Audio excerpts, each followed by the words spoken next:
Welcome to Penrose Learning, where we make understanding easy. In this video, I will show how to make paper nails step by step.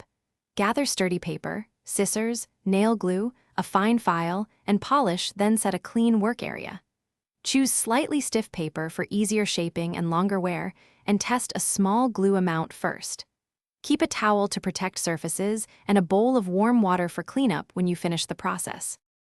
Fold a strip of paper and crease it firmly to create a stable base for each nail. Trim the strip to match your nail width and length, then round the tip to mimic your natural nail shape.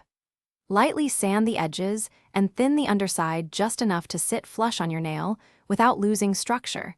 Then compare shapes before moving to application for consistent results. Apply a thin layer of glue near the base of the paper piece and press it onto your natural nail with gentle, steady pressure. Hold each one for about 30 seconds so the bond sets evenly, and trim or file any excess after the glue cures. Finish by sealing with a base coat, 2 thin polish layers, and a clear top coat for longer wear and a smoother, more finished look.